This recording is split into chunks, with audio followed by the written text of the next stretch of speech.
اللہ نے کرم کیا، رمضان کو عافیت کے ساتھ گزارنے کی توفیق نصیب فرمائی۔ چند گز کے فاصلے پہ کتنے لوگ ہیں جن کا پورا مہینہ بیڈ پہ گزر گیا، نہ سحری، نہ افطاری، نہ تراویح، نہ اعتکاف، نہ لیلۃ القدر کی تلاش، نہ روزہ، نہ سحری افطاری کی دعا۔ یہ چند گز کے فاصلے پہ ان کا قصور کوئی نہیں تھا، اسی پاکستان کی فضا میں تھے جہاں جراثیم بھرے پڑے ہیں، اور ہماری کوئی طاقت نہیں ہے، ہماری کوئی قوت نہیں ہے کہ ہم ان جراثیم سے بچ کر صحت مند ہو کے یہاں بیٹھیں۔ تھوڑی دور فاصلے پر کتنے لوگ ہیں جو سینٹرل جیل میں پڑے ہیں، ایک کمرہ، 50 آدمی، چھوٹا سا باتھ روم، جلتا ہوا بلب، چھوٹا سا پنکھا، جلی ہوئی روٹیاں، کچی دال، حبس کا موسم۔ ان سے پوچھیں کتنی خواہش ہے کہ اگر ہمیں آزادی ملے ہم پوری طرح بھی پڑھیں گے۔ اگر ان کو یہ موقع دیا جائے کہ اگر ہم آپ کو آزاد کر دیں پوری طرح بھی پڑھو گے، تو وہ کہیں گے یہ 20 بھی کم ہے، 40 پڑھا لو، لیکن پورا مہینہ وہاں گزر گیا۔ رمضان کے شروع میں کئی قید ہو گئے، کردہ نہ کردہ جرم، ضروری نہیں ہے کہ سارے جرائم کی وجہ سے پڑھیں، لیکن ہمارے بستیوں میں کتنے لوگ تھے جو پچھلے سال یہاں تھے، اب قبرستان میں ان کی قبروں کے کتبے گر گئے، اجاڑ، ویران، اداس، پامال، ٹوٹی بکھری الجھی قبریں، یاد کرنے والے کوئی نہیں۔ تو اللہ نے قبرستان سے بچایا، اللہ نے اسپتال سے بچایا، اللہ نے جیل سے بچایا، اور رمضان گزارنے کی توفیق عطا فرمائی۔ کتنا اللہ کا فضل ہے۔ ان میں سے ایک بھی اگر انسیڈنٹ ہو جاتا، آپ سوچ سکتے ہیں ہمارا رمضان کتنا بے کیف، کتنا بے لذت، کتنا بے رنگ، کتنا بے نور، کتنا بے لطف گزرتا، اس کا ہم تھوڑا سا قیاس کر سکتے ہیں۔ رمضان اصل کے اعتبار سے گناہوں کے چھوڑنے کا مہینہ ہے۔ تابعین میں یہ رواج ہوتا تھا، جب رمضان گزر جاتا ایک دوسرے سے پوچھتے تھے کتنے گناہ چھوڑے۔ ہمارے ہاں کس دور میں یہ واقع ہوا کہ رمضان میں ہم نیکیاں پوچھتے ہیں، گناہ نہیں پوچھتے؟ کتنے قرآن مکمل کیے، کتنی تراویح پڑھی، اعتکاف کتنے بیٹھے، لیکن کتنے ہیں جو یہ پوچھتے ہوں کہ رمضان میں جھوٹ چھوڑا، غیبت سے توبہ کی، بد نظری سے توبہ کی، رزق کے حرام سے توبہ کی۔ پورے فیصل آباد میں کوئی ایک خاتون ہے جو رمضان کی برکت سے حجاب پہ آ گئی ہو، نقاب پہ آ گئی ہو؟ کوئی ایک تاجر ہے جس نے سود چھوڑو، نجائز منافع چھوڑو، جھوٹ چھوڑو، احتکار چھوڑو، اقتناز چھوڑو؟ کوئی ایک کلائنٹ ہے جس نے عدالت میں جا کے رمضان کی برکت سے جھوٹا مقدمہ واپس لے لیا؟ کوئی ایک کاشتکار ہے جس نے بیٹیوں کو حصہ دیا ہو، نجائز قبضہ چھوڑو، نجائز شفع چھوڑو؟ تو ہمارے ہاں یہ ایک ٹرینڈ بن گیا ہے کہ رمضان میں تسبیحات، اشراق، چاش، توابین، تہجد، قرآن، تکمیل، تثبیت، لیلۃ صلاۃ التسبیح، اس کا ذوق ہے، ترک سیئات کا ذوق نہیں رہا۔ اور ہر نیکی ہر آدمی کے لیے نہیں ہوتی، لیکن ہر گناہ کو چھوڑنا ہر آدمی کے لیے ہوتا ہے۔ ہر نیکی ہر آدمی کے لیے نہیں ہے، روزہ بھی ہر آدمی کے لیے نہیں ہے، تراویح بھی ہر آدمی کے لیے نہیں ہے، اعتکاف بھی ہر آدمی کے لیے نہیں ہے، لیلۃ القدر بھی، اس میں کوئی گناہ نہیں ہے۔ ایک آدمی کو لیلۃ القدر نصیب نہیں ہوئی تو اس کو جہنم نہیں جائے گا، ایک آدمی آخری عشر اعتکاف نہیں بیٹھا تو اس کو گناہ نہیں ملے گا۔ یعنی یہ ثواب مزید ملتا ہے، لیکن ان کاموں کے نہ کرنے سے آدمی کو جہنم نہیں ملتی۔ ابن مسعود رضی اللہ صحابی ہیں، کہتے تھے کسی نے پوچھا آپ رمضان کا استقبال کرتے تھے؟ کہنے لگے ہاں۔ کہنے لگے کیسے؟ کہنے لگے دلوں کو کینے سے صاف کر کے۔ اللہ کا مہمان مہینہ آ رہا ہے، اس نے دل میں قیام کرنا ہے۔ لیلۃ القدر دل میں آتی ہے، نور دل میں آتا ہے، ہدایت دل میں آتی ہے، بصیرت دل میں آتی ہے۔ تو دل اگر آلودہ ہو، پلوٹ ہو، گدلا ہو، میلا ہو، تو کہنے کہ رمضان سے پہلے ہم دلوں کو صاف کی، جس طرح مہمان کے آنے سے پہلے ڈرائنگ روم، بیڈ شیٹ، ہر چیز صاف ہوتی ہے، جتنا وی آئی پی مہمان ہو۔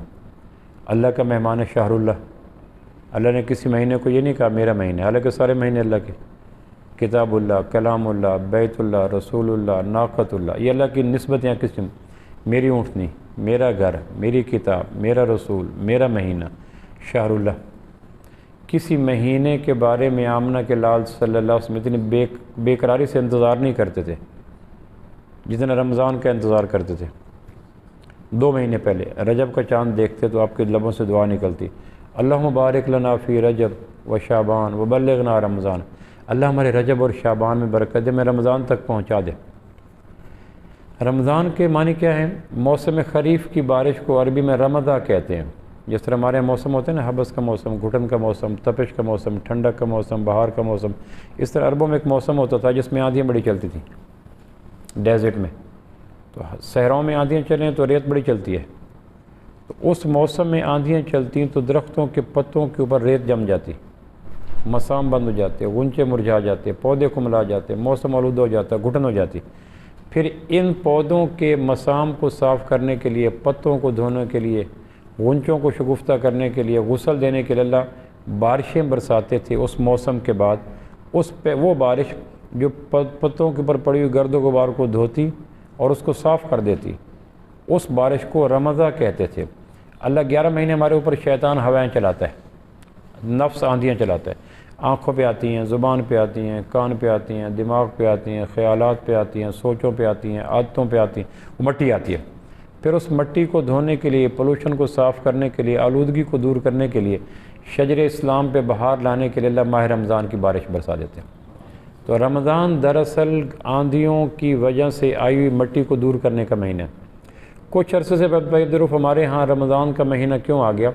نیکیوں کے کرنے کا مہینہ۔ کسی سے پوچھیں کیسے رمضان گزر رہا ہے کہ اللہ کا شکر، سارے روزے، ساری تراویح، آخری چرک اعتکاف مدینہ جا کے کرنا ہے۔ بڑی بات ہے، اتنے ذکر کرتا ہوں تسبیح، لیکن اس سے پوچھو کوئی گناہ چھوڑا ہے؟ عبادات کے گناہ بھی تو ہمارے اندر ہیں نا، معاملات کے گناہ بھی تو ہیں نا، اخلاقیات کے گناہ بھی تو ہیں نا، معاشرت کے گناہ بھی تو ہیں، خلوت کے گناہ بھی تو ہیں، دیکھنے، بولنے، سننے، سوچنے، لینے دینے کے گناہ بھی تو ہیں، انفاق کے گناہ بھی تو ہیں۔ تو آپ حیران ہوں گے کہ ایک تاجر نہیں ملے گا جس نے ناجائز منافع چھوڑو، ایک راشی افسر نہیں ملے گا جس نے رشوت سے توبہ کیو۔ پورا رمضان گزر گیا۔ غیر مسلم جب بھی متاثر ہوتا ہے ہماری نیکیوں سے متاثر نہیں ہوتا، ہمارے گناہوں کے چھوڑنے سے متاثر ہوتا ہے۔ تو یہ مہینہ اصل کے اعتبار سے گناہوں کے دھونے کا مہینہ ہے۔ اب گناہ کو کیسے دھویا جائے؟ تو گناہ کے دھونے کا طریقہ ایک ہی ہے کہ آدمی کے لاشعور میں یہ یقین ہو اللہ مجھے دیکھ رہا ہے، اللہ میرے ساتھ ہے۔ گناہ اس وقت مر جاتا ہے جب گنہگار کو یقین ہو کہ میں واچ کیا جا رہا ہوں، میری ویڈیو بن رہی ہے، آڈیو بن رہی ہے، مضبوط ایجنسی ہیں، مجھے کیمرہ واچ کر رہا ہے، میری ایک ایک حرکت دیکھی جا رہی ہے اور مجھے کوئی دیکھ رہا ہے، میری ریکی ہو رہی ہے، میرے پیچھے ایجنسیاں لگی ہوئی ہیں۔ جب یہ کسی مجرم کے ذہن میں یہ بات بیٹھ جائے کہ میں واچ کیا جا رہا ہوں تو گناہ پہ رات آ جاتی ہے، گناہ پہ پت جڑ آتی ہے۔ جب یہ مجرم کو یقین ہو کہ مجھے کوئی نہیں دیکھ رہا تو پھر وہ گناہ میں شیر ہو جائے۔ راشی رشوت کب لیتا ہے؟ چوری چور کب کرتا ہے؟ زانی زنا کب کرتا ہے؟ شرابی شراب کب پیتا ہے؟ قاتل قتل کب کرتا ہے؟ ڈکیت ڈاکو ڈاکہ کب مرتا ہے؟ اغوا کرنے والے اغوا کب کرتے ہیں؟ تو اس وقت ٹاپ پہ کرتے ہیں جب انہیں یقین ہو کوئی دیکھ نہیں رہا۔ تو اللہ اس مہینے میں یہ احساس پیدا کرنے کے لیے کہ تمہیں دیکھا جا رہا ہے، روزے کی عبادت دیتے ہیں۔ کتب علیکم الصیام کما کتب علی الذین من قبلکم لعلکم تتقون، یعنی واحد عبادت ہے جس کو اللہ نے چھٹی دے کر پھر کہا کر لو۔ سفر میں اللہ نے کہا نماز آدھی پڑھو، پھر کبھی نہیں کہا پوری پڑھو۔ معذور کو اللہ نے کہا جہاد پہ نہ جاؤ، پھر کبھی نہیں کہا چلے جایا کرو۔ غریب کو اللہ نے کہا زکوٰۃ نہ دو، پھر کبھی نہیں کہا زکوٰۃ دو۔ لیکن اللہ نے کہا جب تم مریض ہو، جب تم مسافر ہو، روزہ نہ رکھو، تو اللہ نہیں رکھیں گے۔ اللہ کہتا ہے یہ تمہاری ویکنیس اور تمہاری تھکن اور تمہاری بشری کمزوروں کو رکھ کر میں نے کہا ہے وَأَن تَصُومُوا خَيْرٌ لَكُمْ، رکھ لو تو بات بڑی ہے۔ یعنی یہ واحد عبادت ہے جس کی اجازت دے کر پھر سلپری انداز سے کہہ دیا گیا رکھ لو تو بات بڑی ہے۔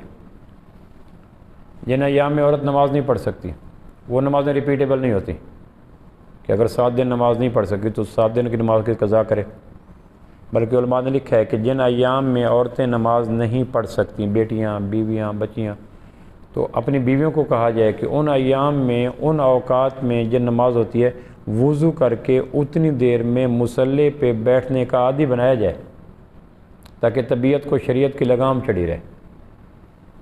صحابیات کے زمانے میں ایسی کیفیت آتی تو ان کو روتی تھیں، سجدوں سے گئی، رکوع سے گئی، تلاوت سے گئی، اور اب ضعف ایمان کے زمانے میں چلو 7 دن خوشی ہوگی۔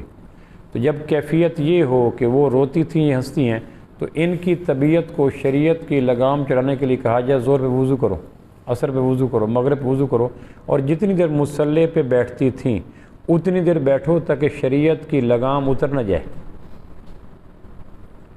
ایک صحابی ہنسے تو تابعی کہنے کہ تم ہنستے ہو؟ کہنے کہ ہاں۔ تو صحابی نے کہا تابعی کو تم نہ ہنسا کرو، کہنے کہ تم بھی تو ہنستے ہو۔ انہوں نے کہا ہمارے دلوں میں ایمان پہاڑوں کی طرح ہے، ہنسی کی ہوا پہاڑوں کو آگے پیچھے نہیں کر سکتی، اور تمہارے دلوں میں ایمان ریت کے ٹیلوں کی طرح ہے، ہلکی سی ہوا چلے ٹیلے کہیں چلے جاتے ہیں۔ ہمارے صرف ظاہر کو قیاس نہ کرو، ہمارے باطن کو بھی قیاس کرو۔ الایمان فی قلوبہم اعظم من الجبال، ہمارے دلوں میں ایمان پہاڑوں سے سخت ہیں۔ ہنسی، کہکا، گپ شپ، لطیفے ہمارے ایمان کے پہاڑوں کو آگے پیچھے نہیں کرتے۔ لیکن تمہیں تھوڑی سی بات چلے مذاق کی، تمہاری ریت کہیں چلی جاتی ہے، پتے گر جاتے ہیں، خزاں آ جاتی ہے۔ تو یہ قیاس کرنے کے لیے کہ صحابیات والا وضو کرتی تھیں، کہنے کہ وہ روتی تھیں، آنسو بہاتی تھی، کیوں؟ کہ سجدے گئے، رکوع گئے، قیام گئے، مناجات گئیں، تہجد گیا، چاشت کیا۔ تو کیا تمہارے اندر ان دنوں میں یہ کڑن ہوتی ہے؟ کہنے کہ نہیں۔ تو کہنے پھر ان کا باطن جب تمہارے باطن سے نہیں ملتا تو تم اپنے باطن کو قیاس کرو کہ تمہارا باطن تو مشرق میں، ان کا مغرب میں ہے۔ تو روزہ اگر ان دنوں میں رہ جائے تو روزہ رکھو۔ ان روزے کی اوور ڈیو امپورٹنس دیکھیں۔ روزے کا فائدہ کیا ہے؟ روزہ دراصل وہ سوچ پیدا کرتا ہے جو گناہ کے آگے دیوار چین بن جاتا ہے۔ روزہ کیا کرتا ہے؟ اللہ کے حاضر ناظر ہونے کا یقین پیدا کرتا ہے۔ حاضر ناظر ہونا اسلامی ادب کے دو لفظ ہیں، اللہ میرے ساتھ ہے، اللہ مجھے دیکھ رہا ہے۔ یہ دو معنی ہیں حاضر و ناظر کے۔ بچپن میں پڑھتے اسکول میں محمد اکرم حاضر سر، میں موجود ہوں۔ یہ بچپن میں ہمارے اسکولوں کے اندر اٹینڈنس ہوتی تھی، حاضر جناب، میں حاضر ہوں۔ تو روزہ اللہ کے حاضر ناظر ہونے کا یقین پیدا کرتا ہے کہ اللہ میرے ساتھ ہے، اللہ مجھے دیکھ رہا ہے۔ یہ دو احساس اگر کلینک میں چلے جائیں، اگر دکان میں چلے جائیں، اگر کالج میں چلے جائیں، اگر کھیت میں چلے جائیں، تو شیطان پھر شام غریباں کا اہتمام کرتا ہے کہ یہ میرا ووٹر رہا ہی نہیں، اس لیے کہ ہر وقت اس کے اوپر اللہ کے دیکھنے کا یقین آ گیا کہ میں گناہ کہاں کروں، اللہ دیکھ رہا ہے۔ ہر گناہ کے روکنے کا اصل میں حکم اللہ نے دیا ہے۔ اس لیے کہتے ہیں کہ بچے کو یہ مت کہو میں تمہیں دیکھ رہا ہوں۔ اگر بچہ تمہارے ڈر کی وجہ سے گناہ چھوڑتا ہے تو یہ گناہ سے بڑا گناہ ہے۔ نازک بات کر رہا ہوں، مشکل بات کر رہا ہوں ڈاکٹر صاحب۔ نیکی کون سی ہے جو اللہ کے لیے کی جائے؟ تو گناہ کو چھوڑنا نیکی ہے یا نہیں؟ بولیں جی، گناہ کو چھوڑنا نیکی ہے۔ تو اگر نیکی اللہ کے لیے کرنی ہے تو گناہ کو چھوڑنا، ماں تمہاری دیکھ رہی ہے، میں تمہاری ماں سے پوچھتا ہوں، میں تمہیں دیکھ رہا ہوں، میں تمہیں دیکھ رہا ہوں۔ تو اللہ کہتا ہے تم اپنی آنکھوں کی بنیاد پہ گناہ کے چھوڑنے والی نیکی کروا رہے ہو، میری نظر سے تو اس نے چھوڑے نہیں۔ وہ جو کہہ رہی ہے، ماں کہہ رہی ہے بیٹی کو دودھ میں پانی ملا لیں، اس نے کہا میں عمر نے منع کیا۔ یہ نہیں تھا کہ ماں کا ایمان کمزور تھا، ماں رات کے تنہائیوں میں دیکھنا چاہ رہی تھی کہ بچی روحانی اعتبار سے بالغ ہوئی ہے یا نہیں۔ اس نے کہا بیٹی عمر کو کیا پتہ؟ کہنے کا میں عمر کو نہیں پتہ، اللہ کو تو پتہ ہے، حکم تو اللہ کا ہے نا، اس پہ جزا یا سزا، ریوارڈ یا پنش وہ تو اللہ نے دینی ہے نا۔ تو ماں نے کہا شکر ہے میری بیٹی کو اندھیرے میں اللہ کے حاضر ناظر ہونے کا یقین ہے کہ اللہ ساتھ ہے، اللہ دیکھ رہا ہے۔ یہ احساس پہلی صدی میں اتنا غالب تھا کہ پھر گناہ کے راستے ملے نہیں۔ اب ہمیں جو مختلف فورسز اور انٹیلیجنسز اور آلات اور کیمرے اور واچ مین کرنے پڑے، اس کا روٹ کاز یہ ہے کہ اللہ کے حاضر ناظر ہونے کا یقین مرجھا گیا۔ لقمان کہہ رہے ہیں بیٹے کو کہ بیٹا یا بنیا انہا ان تک مثقال حبہ من خردل فتکن فی صخرہ او فی السماوات او فی الارض یاتی بہ اللہ۔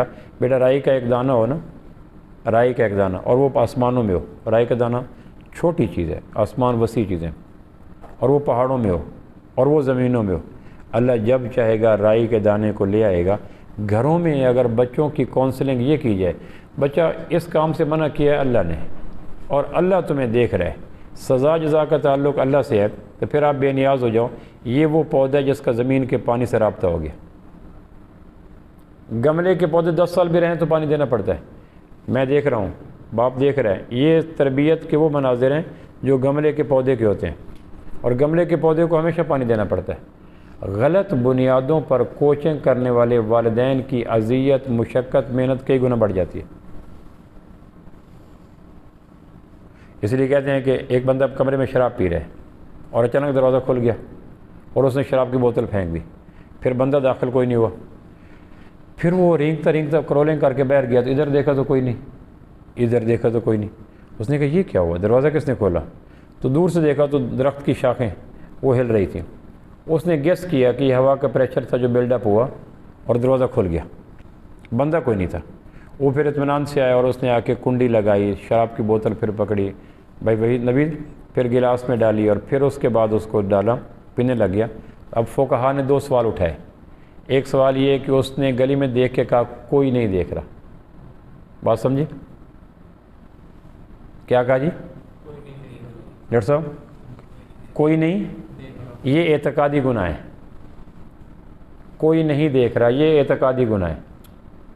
اور دوسرا شراب پی، یہ عملی گناہ ہے. عملی گناہ کی سزا سال 2 سال ہوتی ہے، اعتقادی گناہ کی سزا ایور لاسٹنگ ہوتی ہے، فار ایور ہوتی ہے. یہ جو اس نے کہا نا کوئی نہیں دیکھ رہا، یہ بنیاد بنا عملی گناہ کا. اور اگر یقین ہوتا کوئی دیکھ رہا ہے، اگر یہ یقین ہوتا کہ سم ون واچنگ میں کوئی دیکھ رہا ہے مجھے، تو اگلا عملی گناہ بھی پیدا نہیں ہوتا. عملی گناہ پیدا ہوتا ہے اعتقادی گناہ کے پیٹ سے. تو اس نے کہا کوئی نہیں دیکھ رہا. اس لیے قرآن کہتا ہے کہ بچوں کو اپنی آنکھوں پہ مت ڈراؤ. ہمارے ہاتھوں میں تو راشا آ جاتا ہے، ہماری آنکھوں پہ تو گلاسز آ جاتے ہیں. خود کو کتنا چھوٹا کرنا پڑتا ہے، بیٹے سے سمجھوتا کرنا پڑتا ہے. ایک وقت آتا ہے نا، خود کو کتنا چھوٹا کرنا پڑتا ہے، بیٹے سے سمجھوتا کرنا پڑتا ہے. جب وہ وقت آ جاتا ہے تو پھر اللہ کہتا ہے بتا آپ تیرے بازو کہاں گئے، تو خود دوائیں لیتا ہے. لہٰذا بنیاد مضبوط رکھو کہ اللہ دیکھ رہا ہے. بچے گھروں سے بھاگتے کیوں ہیں؟ اس لیے کہ انہیں یقین ہے کہ کوئی دیکھ نہیں رہا. میں نے کہا کائنات کے جرائم کے 99% سبب یہ ہے کہ کوئی نہیں دیکھ رہا. میں انگلینڈ میں رات کے آخری پیر لیکچر دے کے فارغ ہوا تو ایک جگہ ہماری گاڑی رک گئی، چاروں ویل رک گئے. تو میں نے ڈرائیور کو کہا، دوست تھا میرا، میں نے کہا چلو کوئی بھی نہیں. اس نے کہا کیمرہ دیکھ رہا ہے، کیمرہ دیکھ رہا ہے. صبح پکچر گھر میں آئے گی، ٹکٹ لگ جائے گی 100 پاؤنڈ کی یا اتنے پاؤنڈ کی. اب رات کی تاریکی میں کوئی دیکھ رہا ہے، یہ گاڑی کے چاروں ویل روک دیتا ہے. اور اگر مسلمان کو یہ ہو کہ کوئی دیکھ رہا ہے تو اس کی زندگی کا ایک ایک سوچ رک جاتی ہے. پہلی صدی میں کوئی باہر کی فورسز نہیں تھیں. کیوں مولوی صاحب؟ پہلے آپ سارے پیچھے ہو گئے. مضمون میں نے آپ کی آنکھوں سے چننے ہوتے ہیں، آپ پیٹ کر کے بیٹھ گئے. میں انگلینڈ میں تھا تو 30-40 علماء پیچھے بیٹھے ہوتے تھے. میں نے کہا پہلی دفعہ دیکھا ہے کہ خطیب مجمع پیچھے، خطیب آگے. پہلی دفعہ دیکھا. حالانکہ خطیب کی آنکھیں بولتی ہیں، ہاتھ بولتا ہے، چہرہ بولتا ہے، پیشانی بولتی ہے، ابرو بولتے ہیں. تو وہ اگر یہ نہیں چیزیں دیکھنی تو پھر کیسے سن لو. آنکھ ہی ان کو وضاحت سے ادا کرتی ہے ایسے مفہوم جو الفاظ میں کم آتے ہیں. تو پھر خطیب نے مضمون کہاں سے چننے ہوتے ہیں؟ آنکھوں سے، پیشانیوں سے. بیزار ہے، مطمئن ہے، خوش. میں ایک جگہ بیان کر رہا تھا، لوگ ایسے بیٹھے جیسے آپ بیٹھے. میں نے کہا کوئی سمجھ آ رہی ہے کوئی؟ میں نے کہا کوئی بولو، کوئی حرکت کرو، کوئی حص، کوئی متحرک. ایک اسٹیچو بن کے بیٹھے ہو. میں نے کہا کو پتہ چل رہا ہے کہ پتہ چل رہا ہے. میں نے کہا آپ کی حرکت کیوں نہیں رکھنے کہ آپ حرکت کرنے کے قابل چھوڑیں. تو مجھے یاد آیا کہ میرے ایک دوست ہے جمعہ پڑھنے آتا ہے. اس نے ایک دن کہا آپ سے ایک بات کرنی ہے. میں نے کہا فرماؤ. کہنے کہ نہیں پہلے کھانا کھلانا ہے. میں نے کہا پھر کھانا آپ کھلا دو، بات اگلے ہفتے کر لینا. کہ جی نہیں، پہلے وہ جو انیستھیزیا لگانا ہے. کھانا کھانے کے بعد آدمی کو تنقید کی جائے تو انیستھیزیا کے بعد پین کم ہوتی ہے. میں نے کہا اچھا چلو کھلا لو کھانا. کھانا کھلایا اس نے کہ بات کروں. میں نے کہا اگلے ہفتے کر لینا. اگلے ہفتے پھر انیستھیزیا کا دے لینا. کھانا اچھا تھا. کہنے لگے نہیں اب اسی ہفتے آپریشن کر لیتا ہوں. میں نے کر لو. وہ جمعہ میرے اب پڑھتا تھا کبھی کبھی، پھر وہ باغی ہو گیا نا، آنا چھوڑ دیا اس نے. ایگری میں جمعہ پڑھاتا تو کبھی کبھی وہاں آتا تھا. تو وہ کہنے لگے 45 منٹ کا میرا وہ سرمن ہوتا ہے، لیکچر کا ٹائم ہوتا ہے جمعے کا 45 منٹ کا. اس نے کہا 25 منٹ کے بعد کہا کریں وقفہ برائے گردن دائیں بائیں. 25 منٹ کے بعد کہا کریں جی گردن دائیں بائیں کر لو، تاکہ ہماری گردن ایک جگہ رک جاتی ہیں. پھر گھر میں جا کے بیوی سے کہتے ہیں تیل گرم کر، گردن درد ہو رہا ہے. وہ کہتی ہے پروفیسر سے جمعہ پڑھ کے آیا. میں نے کہا ہاں. کہنے کہ اور پڑھو. کہنے کہ 25 منٹ کے بعد اتنا کر دیا کہ ہم یوں کر لیں بس، پھر ہم دوبارہ چل پڑیں گے. تو کہنے لگے آپ کے وہ گفتگو میں فرصت ملے تو آدمی جی ہاں کرے. ہکا بکا اس لیے بیٹھے ہوتے ہیں کہ یہ نہیں کہ ہم بے پرواہ بیٹھے ہیں، اس لیے کہ وہ چوکے چھکے اتنے لگ رہے کہ آدمی وائپر نہیں ہلا سکتا. تو میں یہ عرض کر رہا تھا کہ یہ احساس پیدا ہو جائے کہ اللہ حاضر ناظر ہے. پھر تاریکی اجالا، ماضی حال، جنگل منگل، گرجا گھر اور ہر چیز برابر ہوتا ہے. اور اگر یہ احساس کسی وجہ سے ختم ہو جائے تو پھر حدود حرم میں بھی آدمی بد نظری سے باز نہیں آتا. طواف کرتے ہوئے بھی سپین شہرت پہ نظر پڑ جائے تو بیت اللہ پس منظر پہ چلا جاتا ہے، سپین شہرت سامنے آ جاتی ہے. عرفات میں جیبیں کٹ جاتی ہیں، مینا کے کنکر مارتے ہوئے جیبیں کٹ جاتی ہیں. مزدلفہ کی وادی میں بد نظری سے آدمی باز نہیں آتا جب یہ یقین کمزور پڑ جائے کہ کوئی نہیں دیکھ رہا. میں نے کہا حجر اسود کا بوسہ لینا ہے، افتخار ٹھاکر ہمارے ساتھ تھا، تو کہنے لگے میں روز مجھے آ کے کہا میں آج چمہ لے کے آؤں، چمہ لے کے آؤں، چمہ اس کی زبان تھی یہ۔ میں نے کہا مجھے بھی کبھی لے دو، کہنے لگے کل آ جانا۔ لیکن پھر میرے صبح سے میرے پاس آ گیا، کہنے لگے آج آپ کو بوسہ لے کے دینا۔ میں نے کہا میں اسی لیے آخری دن تھے حج کے ہمارے۔ اس نے پھر میری پوری جامع تلاشی لی، جیبیں خالی کرائیں، گھڑی نکالی، انگوٹھی نکالی، پاسپورٹ دی۔ میں نے کہا یہ کیا؟ اس نے کہا حجر اسود پہ جیبیں کٹ جاتی، یعنی کوئی ایسی چیز جس پہ اب یہ حجر اسود پہ جیبیں کوئی یہودی کاٹتا ہے، عیسائی کاٹتا ہے، ہندو کاٹتا ہے، کون کاٹتا ہے؟ وہ کاٹتا ہے جس کو یہ یقین ہو کہ کوئی نہیں دیکھ رہا۔ سب سے کائنات میں خوفناک انسان وہ ہے جس کے دل و دماغ میں اللہ کے حاضر ناظر ہونے کا یقین نہیں ہے۔ حضرت علی فرماتے تھے میں اللہ سے ڈرتا ہوں یا اس شخص سے ڈرتا ہوں جو اللہ کے حاضر ناظر ہونے پہ یقین نہیں رکھتا۔ اسے ہر برائی کی توقع ہے، وہ کم تولے گا، جھوٹ بولے گا، ضمیر بیچے گا، قسم اٹھائے گا، قتل کرے گا، انسانیت کو بیچے گا، توقیر کو بیچے گا، وقار کو بیچے گا، حیا کو بیچے گا، غیرت کو بیچے گا، بنیادی قدروں کو بیچے گا، بیسک ویلیوز کو بیچے گا، وہ تو فار سیل ہے۔ تو یہ مہینہ دراصل گناہوں کے چھوڑنے کا مہینہ ہے۔ ہمارے ہاں کثرت حسنات کا ذوق ہے، ترک سیئات کا نہیں۔ ابن مسعود کہتے ہیں تابعین باقاعدہ رمضان کے بعد پوچھتے تھے کتنے گناہ چھوڑے، اور گناہوں کے تنبار ہیں۔ فاروق اعظم رضی اللہ افطاری کے وقت دعا مانگتے یا اللہ میں کنجوس ہوں، مجھے سخی کر دے۔ تو ہم نے کبھی کہا جیسے ڈاکٹر کے پاس جاتے ہیں، ڈاکٹر صاحب ہارٹ بیٹ تیز ہے، پہلے اپنے مرض بتاتے ہیں، بی پی بہت شوٹ کر گیا، پہلے مرض بتاتے ہیں پھر اس کی اصلاح مانگتے ہیں۔ حضرت عمر اللہ کے حضور کہ یا اللہ میں کنجوس ہوں، یہ مرض مجھے سخی کر دے، یا اللہ بزدل ہوں، شجاع کر دے، یا اللہ حب دنیا کا مریض ہوں، شوق آخرت عطا کر دے، یا اللہ میری نمازوں میں تو نہیں، میری نمازوں میں تو آ جا۔ پہلے اپنی لغزشوں کا، کوتاہیوں کا اقرار کرتے، پھر مسیح کائنات سے علاج مانگتے۔ تو ہماری دعائیں میں وہ چیز نہیں شامل نہیں۔ اللہ مجھے تیری ذات کا یقین کوئی نہیں۔ میں ایک دن کہہ رہا تھا ڈاکٹر صاحب کہ 8 ارب انسان ہیں تقریباً، مور اور لیس، اندھے تو برائے نام ہیں، 16 ارب آنکھیں تو ہوگی، مچھلیاں کتنی آنکھیں ہیں، کووں کی کتنی ہیں، جنگل کے درندوں کی کتنی ہیں، صحرا کے سانپوں کی کتنی ہیں، انکاؤنٹیبل ہے، ہم اس کو گن نہیں سکتے، مرغیوں کی چھوڑ دیں۔ انسان ہماری دسترس میں ہیں، 8 ارب انسانوں کو 16 ارب آنکھیں دینے والا، اس سے میری کوئی حرکت چھپ سکتی ہے؟ میرا کوئی جذبہ، کوئی سوچ، کوئی خواہش، کوئی خیال، کوئی خود کلامی، کوئی بھی میری چھپ سکتی ہے؟ عقلاً، لاجک وائز کوئی چھپ سکتی ہے؟ ہم مسلمان کی مدد کرتے ہیں، اسلام کی نہیں کرتے۔ میں گیا وہاں مستونگ میں، تو ایک جماعت میں تھا، تو ایک ڈاکٹر کو چیک کرانے کے لیے گئے، ENT تھا، ایئر نوز تھروٹ کا جو گلے کا، نہیں وہ آئی تھا، میں اس کو چیک کرانے کے لیے گیا، ایک دوست تھا، اس نے ڈراپ ڈالے، اس نے کہا بیٹا آنکھوں سے بے حیائی نہ دیکھا کرو، بینائی کمزور پڑ جاتی ہے۔ میں نے کہا یہ کیا کرو؟ کہنے کہ مسلمان کی بھی مدد کرو، اسلام کی بھی مدد کرو۔ مجھے پہلی دفعہ کانسیپٹ کلیئر ہوا کہ مسلمان کی مدد اور ہے، اسلام کی مدد اور ہے۔ کسی کی آنکھوں کی بینائی کمزور ہے، ڈراپ ڈال دیے، انسان کی، مسلمان کی مدد ہے، اور اگر وہ بے حیائی کا عادی ہے اور اس کو بے حیائی سے روک دیا، یہ اسلام کی مدد ہے۔ مسلمان کی مدد کافر بھی کرتا ہے، ہمارے یہاں دھماکے ہوتے ہیں، زلزلے ہوتے ہیں، ان کی NGOs نہیں آتی۔ مسلمان کی مدد مسلمان بھی کرتا ہے، لیکن اسلام کی مدد کوئی نہیں کرتا۔ کتنے لوگ ہیں جن کے گھروں کے اپنے وظیفے لگائے ہوں گے، روزینے لگائے ہوں گے، ماہانہ لگائے ہوں گے، لیکن کبھی پوچھا کہ روزے رکھتے ہو ان گھروں کو؟ ابھی رمضان کے مہینے میں کتنے گھروں میں راشن کے بیگ ہم نے تقسیم کیا، اللہ کا شکر ہے، بہت بڑی نعمت ہے۔ انسان تو انسان، جانور کی مدد بھی بہت بڑی بات ہے۔ فحش عورت، بخاری کی روایت ہے، فحش عورت کتیا کو پانی پلاتی جنت میں چلی گئی۔ کتیا کتنی نجس مخلوق ہے، فحش عورت کتنی کرپٹ مخلوق ہے۔ ایک فحش عورت نے ایک کتیا کو پانی پلایا، بخاری میں اللہ نے بخشش کر دی۔ جانور کی مدد بڑی بات ہے، اور جانوروں میں سے بھی حقیر ترین جانور کتا، انسان تو بہت بڑی بات ہے۔ کتنے گھروں میں ہم نے راشن پیکٹ تقسیم کیے، کبھی پوچھا کہ روزے کتنے رکھتے ہو؟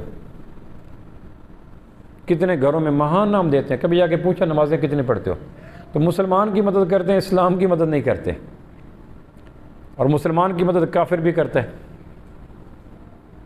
کتنے کافر ہیں جنہوں نے دوائیاں دیں، جنہوں نے مکان بنا کے دیے، جنہوں نے چھتیں دیں، جنہوں نے مشینیں دیں، جنہوں نے بیساکھیاں دیں، ارتھ کویک کے دنوں میں کتنے، میں خود تھا وہاں مظفر آباد میں۔ اللہ کہتے ہیں مسلمان کی مدد کرو، اسلام کی بھی کرو۔ تو اس نے کہا دوائی دی، اس نے، میں بیٹھا تھا، اس نے کہا یہ بعد از نماز فجر یہ، بعد از نماز ظہر یہ، بعد از نماز مغرب یہ، ہمارے یہاں صبح دوپہر شام، حالانکہ ٹائم وہی بنتا ہے 6 گھنٹے کا یا مور اللہ سے 8 گھنٹے کا۔ میں نے کہا یہ کیا کہہ رہے ہو؟ منیر نام تھا ڈاکٹر کا۔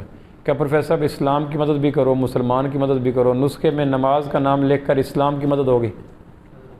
کیوں جی؟ بعد از نماز فجر، بعد از نماز ظہر، بعد از نماز مغرب، تو اسلام کی مدد ہوگی، اور 7 دوائیاں دے کر مسلمان کی مدد ہوگی۔ تو اللہ کہتا ہے دونوں کی مدد کرو۔ ہمارے ہاں مسلمان کی مدد کرنے والے ہیں اور بہت بڑی بات ہے، لیکن اسلام کی مدد کرنے والا کوئی نہیں۔ اور سورہ محمد کی آیت نمبر 7 میں آتا ہے ان تنصر اللہ، اسلام کی مدد کرو، ینصرکم، میں تمہاری مدد کروں گا، ویثبت اقدامکم، اور تمہیں نیکیوں پہ جما دوں گا۔ تو یہ مہینہ دراصل گناہوں کے چھوڑنے کا مہینہ ہے، جس سے ہمارا رخ مکمل پھر گیا۔ گاڑی جا رہی ہوتی ہے نا، حادثہ ہوا تو گاڑی کا رخ جا رہا ہے اسلام آباد، پھر گیا فیصل آباد کی طرف، تو یہ حادثے کی سنگینی کی طرف اشارہ ہوتا ہے۔ اتنا شدید حادثہ ہوا کہ گاڑی کا جس طرف ڈگی تھی اس طرف بونٹ ہو گیا۔ یہ گاڑی کی شدید حادثہ ہے نا۔ تو وہ رمضان جس میں گناہوں کے چھوڑنے کی بات ہوتی تھی، اس میں صرف تہجد، تسبیحات، اشراق کی بات ہوتی ہے، کتنا بڑا حادثہ ہے۔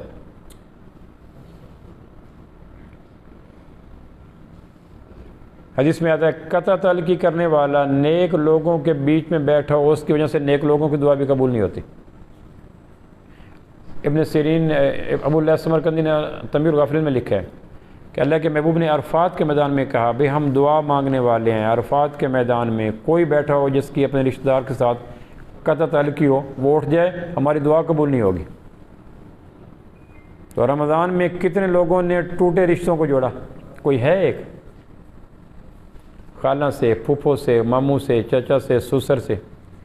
میں آج ایک عالم سے گفتگو کر رہا تھا، اس کا بھتیجے سے ناراضگی تھی۔ میں نے کہا کتنے سال ہو گئے؟ کہ 9 سال۔ میں نے کہا سزا، جرم اتنا تھا کہ 9 سال تک سزا دیتے۔ آخر سزا اور جرم میں ایک توازن ہونا چاہیے نا، کہ بھتیجے سے ناراض جو ہو گئے، 9 سال ہو گئے کلام نہیں کیا، اللہ پوچھے کہ جرم کی نوعیت 9 سال تک سزا دینے کی تھی؟ ایک صحابی نے کہا جی میرے نوکر غلطی کرتے ہیں، میں مارتا ہوں، مارنے میں وہ دفاع کرتے ہیں، میرا غصہ بڑھ جاتا ہے، کئی دفعہ جرم سے زیادہ سزا دیتا ہوں۔ آپ فرمایا قیامت والے دن مجرم کھڑا ہوگا، سزا ایک تھپڑ کی تھی، مار دیا 11، تو 10 کا جواب دو نا۔ اس نے کہا غصے میں پتہ نہیں چلتا، پھر فرمایا قیامت والے دن مجرم بن کے کھڑے ہونے سے بہتر ہے دنیا میں معاف کر دیا کر۔ یہ تھوڑا ہے کہ غصے کے اندر کیے گئے اعمال کی پرسش نہیں ہوگی۔ ایک آدمی غصے میں کہتا ہے طلاق دی تو ویلڈ نہیں ہوتی۔ ایک آدمی غصے میں گولی چلاتا ہے تو گولی رک جاتی ہے۔ ایک آدمی غصے میں تھپڑ مارتا ہے تو ہاتھ رک جاتا ہے۔ تو اگر غصے میں طلاق ہو جاتی ہے، غصے میں گولی ہو جاتی ہے، تو غصے کے اندر بھی ٹیمپرمنٹ کو قائم رکھو، اگر نہیں رکھ سکتے تو چھوڑ دو۔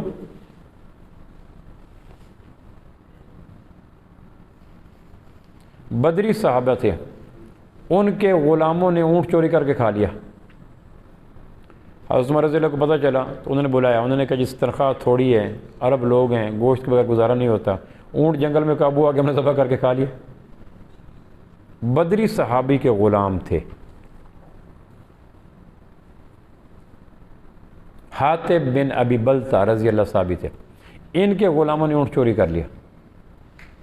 حضرت عمر تک تحقیق پہنچی، انہوں نے کہا وجہ یہ ہے کہ ہمارے گوشت ہماری کمزوری ہے، DNA میں شامل ہے۔ تو حضرت عمر نے حاتب بن ابی بلتہ کو بلایا، کہا کتنی ان کو تنخواہ دیتے ہو؟ کہ اتنی۔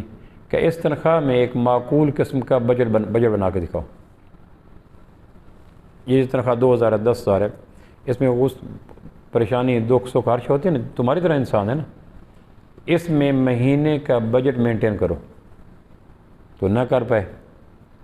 حضرت عمر رضی اللہ کہنے لگے دل کرتا ہے کہ تیرا ہاتھ کاٹوں، چونکہ تو نے کم تنخواہ دے کر ان کو گناہوں پہ آمادہ کیا۔ اب بولے تمہیں پتہ نہیں تھا کہ اتنے تنخواہوں میں نہ دوائی آتی ہے، نہ سبزی آتی ہے، نہ ماں کی بیماری کا کچھ ہوتا ہے، کچھ نہیں ہوتا۔ تمہیں پتہ نہیں تھا کہ ان تنخواہوں سے گزارا بھی نہیں ہوتا۔ گزارا کرو، اللہ برکت دے گا، برکت دے گا۔ تو یہ کہہ کر اپنی کنجوسی کو چھپانا، دوسرے کو برکت کا ٹائٹل دے کر، جن کو برکت کی دعائیں دیتے ہیں ان سے ٹیلر پیسے نہیں لیتا، ان سبزی پر پیسے نہیں لیتا، ان سے حالت بھی پیسے لیتا ہے تو برکت کہاں چلی گئی؟ حضرت عمر نے کہا اس دفعہ تو اونٹ کے پیسے دو۔ اگلی دفعہ حاطب کے غلاموں نے کوئی ایسی واردات کی تو پیسے بھی تو دے گا، اگر سبب یہ بنا تو ہاتھ بھی تیرا کاٹوں گا۔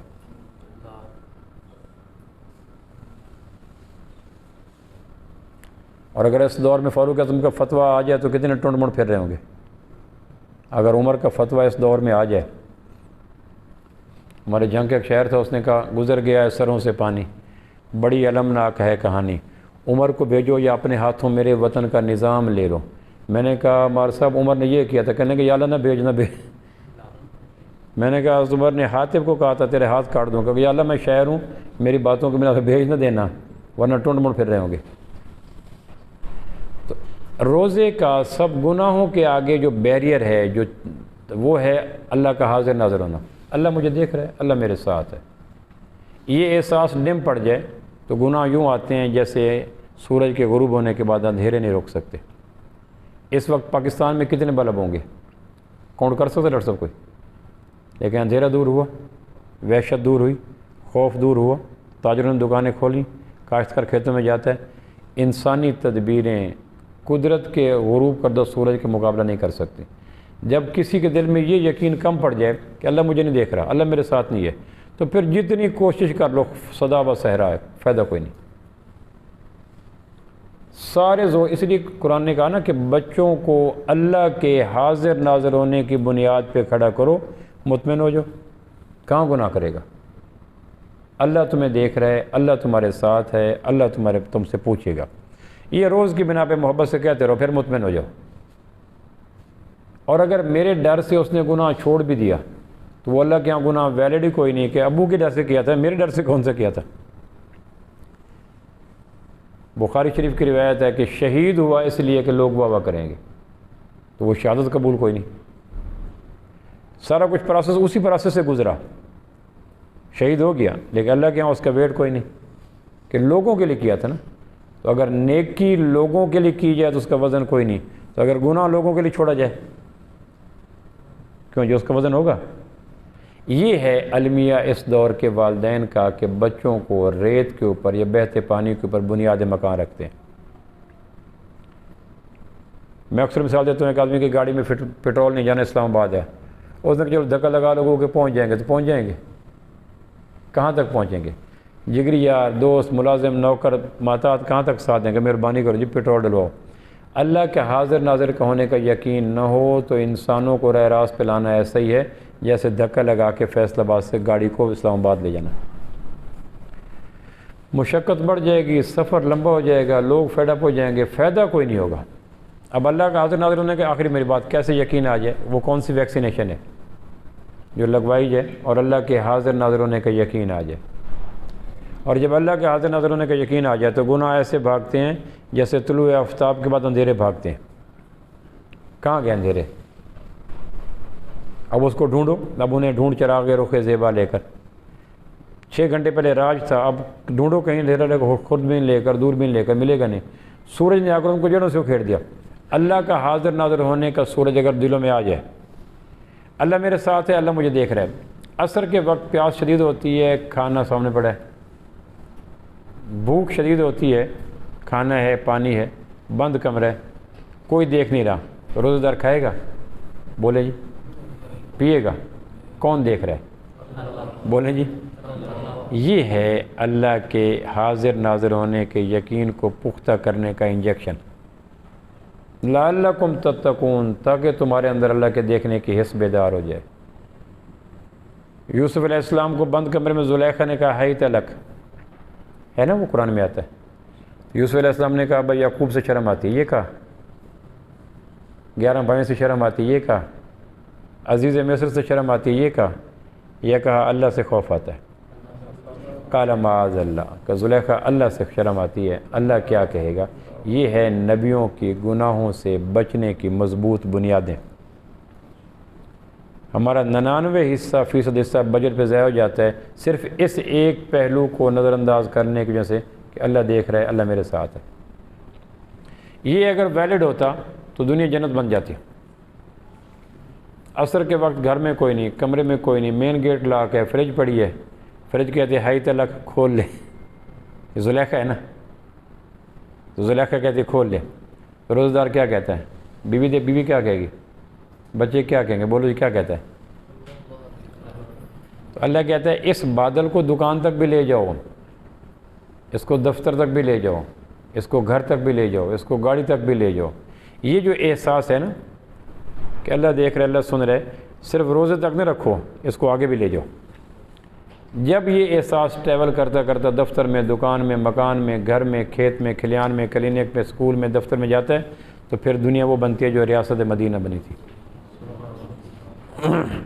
پھر زیورات میں لدی جوان عورت جاتی ہے تو حضرت عمر پوچھتے ہیں کیسے لگا؟ کہ ہر چار دیواری گھر تھا، ہر بوڑھا باپ تھا، ہر جوان بھائی تھا، نہ کسی کی نظر زیور پہ پڑی اور نہ کسی کی نظر شباب پہ پڑی۔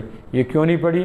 اس لیے کہ وہ جانتے تھے، روزے نے مشق کروائی تھی کہ روزے کے عالم میں شہوت کی نگاہ سے بیوی کو دوسری دفعہ دیکھنا گناہ ہے۔ اپنی منقوہ ہے نا، روزے کے عالم میں دیکھنا، ایک دفعہ دیکھا تو ذہن میں آیا کہ شہوت کی نگاہ غالب آ رہی ہے، دوبارہ وہی نظر ڈالی تو گناہ ہے۔ کہ تم مشق میں گزرے، ٹرائل میں گزرے نا، پروبیشنل پیریڈ ہے کہ تم نے اپنی منقوہ پہ شہوت کی نگاہ نہیں ڈالنی، پورا مہینہ مشق کی، تو اب غیر کی بچی پہ کون نگاہ ڈالے گا؟ کھانا تو ضروریات میں ہے، غیبت ضروریات میں تو نہیں، شراب ضروریات میں تو نہیں، موسیقی ضروریات میں تو نہیں، سگریٹ ضروریات میں تو نہیں۔ ایک مجھے افسر کا فون آیا کہنا کہ پروفیسر صاحب اگر روزے میں سگریٹ جائز ہوتی بے شک سارا سال روزہ رکھوا لیتا۔ میں نے کہا افسر ہوتا ہے، CSS افسر تھا، کہنے کہ اگر روزے میں اللہ کہتے ہیں سگریٹ پی لے کرو بے شک سارا سال روزہ رکھوا لے۔ میں نے کہا CSS افسر واقعی CSS افسر ہی ہوتا ہے، وہ جو چاہے بے شک چاہے آسمان پہ مشورہ دے لے۔ اب یہ روزہ آ کے کہتا ہے تمہیں اللہ دیکھ رہا ہے، اللہ سن رہا ہے، اللہ ساتھ ہے، یہ احساس جب پھیل جاتا ہے، پرولونگ کر جاتا ہے، تو پھر پوری زندگی سونا بن جاتی ہے۔ تو بھائیو گزارش یہ تھی کہ رمضان اس بات کے لیے آیا تھا کہ ترک سیئات، جھوٹ سے توبہ کریں، اللہ دیکھ رہا ہے، اللہ سن رہا ہے۔ غیبت سے توبہ کریں، اللہ دیکھ رہا ہے، اللہ سن رہا ہے۔ بد نظری سے توبہ کریں، اللہ دیکھ رہا ہے، اللہ سن رہا ہے۔ قطع تعلقی سے توبہ کریں، کم از کم 4-5 رشتے تو ہوں جن کو رمضان میں ختم ہونے سے پہلے سلام کر لیں۔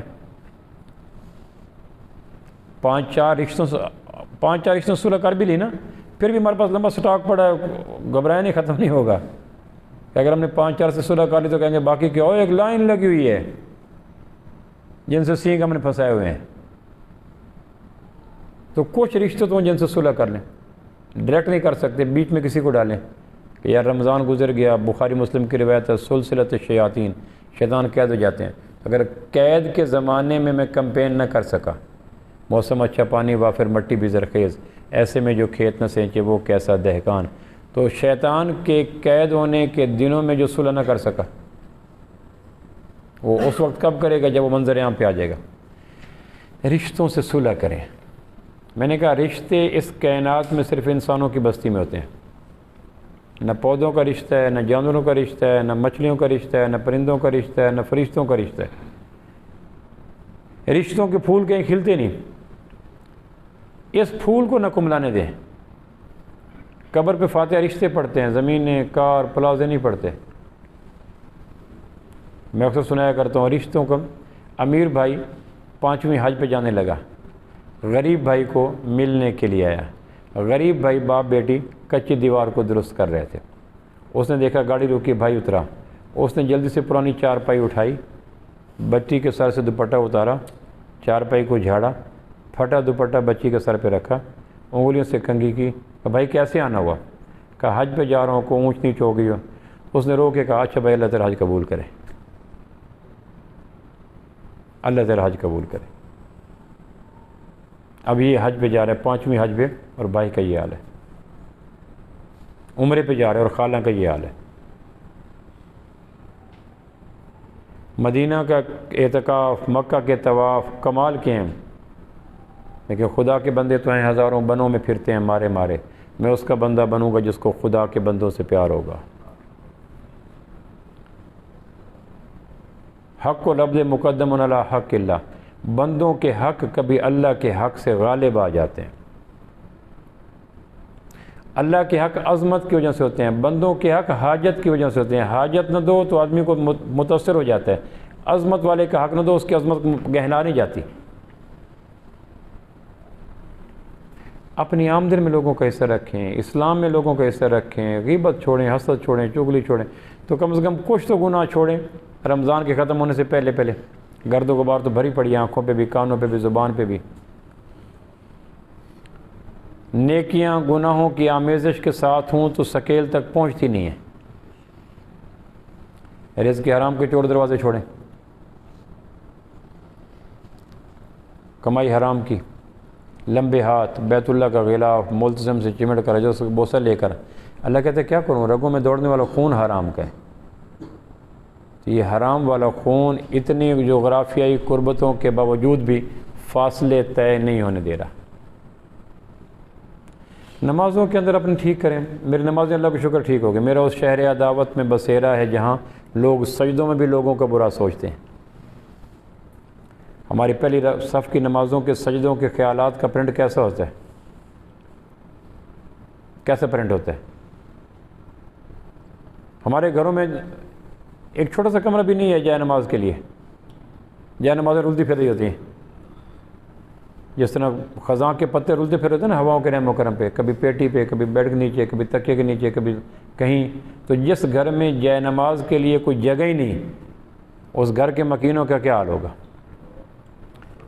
صدیوں تک مسلمانوں کے گھر میں سب سے پہلے جائے نماز کی جگہ طے کی، پھر اس کے بعد گھر بنایا جاتا تھا۔ ہمارے 2 کنال کے گھر ہیں اور اس میں ایک کمرہ بھی نہیں ہے جہاں نماز، تلاوت، گھر نماز ہو سکے، حالانکہ سب سے زیادہ استعمال ہونے والا کمرہ جائے نماز ہوتی ہے۔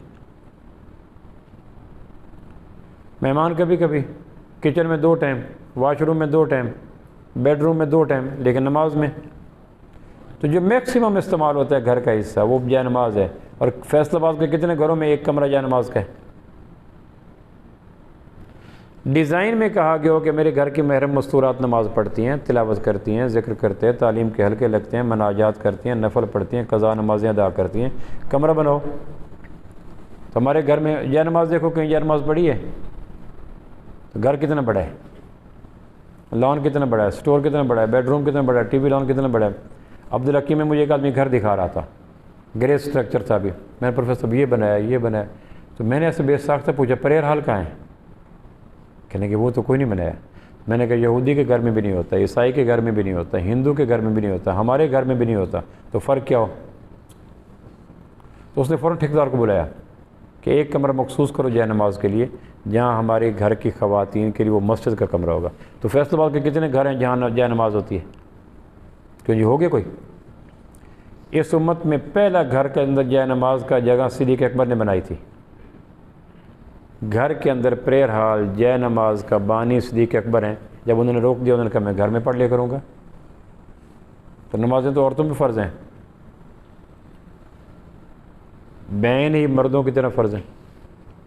وہاں تلاوت مصلی پڑھا ہوں، وہاں نماز پڑھی ہو، وہاں قرآن پڑھا ہو، وہاں تسبیحات پڑھی ہوں، وہاں آدمی کا 70% اگر جگہ پہلے طے ہو تو نماز پڑھنے کو دل کر لیتا ہے، ہر چیز تیار پڑھی ہے، سستی سب۔ تو بھائیو پھر میں آخری بات عرض کرنا چاہتا ہوں کہ اس مہینے کا مبارک کو اللہ نے جیل سے بچایا، اللہ نے ہسپتال سے بچایا، اللہ نے قبرستان سے بچایا، اور اللہ نے ایمان عطا کیا، اور اللہ نے رمضان عطا کیا۔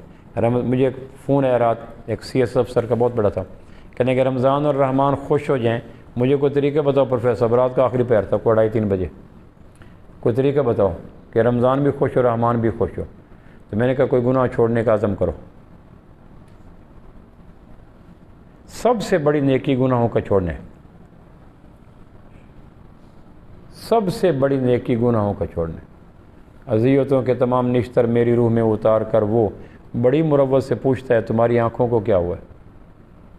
سب سے بڑی نیکی گناہوں کا چھوڑنا، اور برصغیر پاک و ہند میں اس نیکی کو نیکی سمجھا نہیں جاتا۔ تو میں نے کہا کوئی گناہ چھوڑ دو جو آپ کو آسان لگے، رمضان بھی خوش رحمان بھی خوش، لعلکم تتقون، تاکہ تم پرہیزگار بن جاؤ۔ ڈاکٹر صاحب بات ڈاکٹر صاحب کیا پرہیز کیا ہے؟ تو پرہیز کرنے کو کہتے ہیں چھوڑنے کو؟ فرمایا جی، پوچھتے ہیں ڈاکٹر صاحب پرہیز کیا ہے؟ سر پرہیز کیا کرنے کو کہتے ہیں چھوڑنے کو؟ تو روزہ کیا کہ روزہ تمہیں کہتا تاکہ تم پرہیزگار بن جاؤ. روزے کا لغوی معنی لعلکم تتقون، تاکہ تم پرہیز کرو. تو پرہیز تجارت سے ہوتا ہے سود سے، سچ سے ہوتا ہے جھوٹ سے، نکاح سے ہوتا ہے زنا سے، سادگی سے ہوتا ہے فضول خرچی سے، کنجوسی سے ہوتا ہے انفاق سے. تو ہر آدمی کو پتہ ہے. تو ہم پرہیزگار نہیں ہیں، دیندار ہیں. تو معاف کرنا، دیندار اور پرہیزگار میں بڑا فرق ہے. اللہ کا مطلوب مومن پرہیزگار ہوتے ہیں، دیندار تو کئی ہوتے ہیں. پرہیزگار بن جاؤ، لعلکم تتقون، تاکہ پرہیزگار بن جاؤ. تو کوشش کریں ابھی 2-3 دن پڑھے ہیں، کچھ پرہیزگاری کی فہرست میں ہیں دینداری سے نکل کر. اگر دینداری ہو پرہیزگاری نہ ہو تو دیندار تکبر متکبر ہو جاتا ہے. اگر دیندار کے نامہ اعمال میں پرہیز نہ ہو تو دینداری متکبر کر دیتی ہے. خالی پیٹ گولی لے لیں، 500 mg اور خالی پیٹ ہو تو بلیڈنگ شروع ہو جائے گی، سر چکر آ جائے گا. میں نے ایک دفعہ گولی لے لی خالی، جمعہ پڑھا رہا تھا، میرے سے پونا گھنٹہ ختم نہ ہو. میں صبح میں بس بادلوں میں اڑ رہا ہوں، تاروں کو توڑ رہا ہوں، چاند میں گھر بنا رہا ہوں، خلاؤں میں اڑتا چلا جا رہا ہوں. بعد میں پتہ چلا کہ میں 500 mg کی گولی خالی پیٹ کھا کے آ گیا تھا. میں نے 15 منٹ یا 10 منٹ پہلے میں نے کہا میری بس آج میں بہت دور ہوں.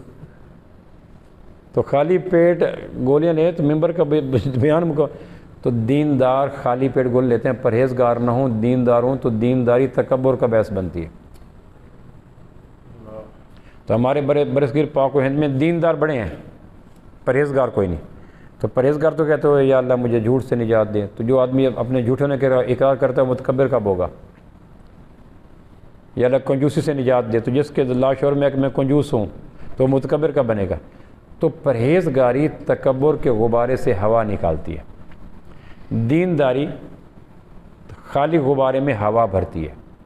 تو ہمارے ہاں دیندار بہت ہیں. عجب واعظ کی دینداری ہے یا رب، عداوت ہے اسے سارے جہاں سے.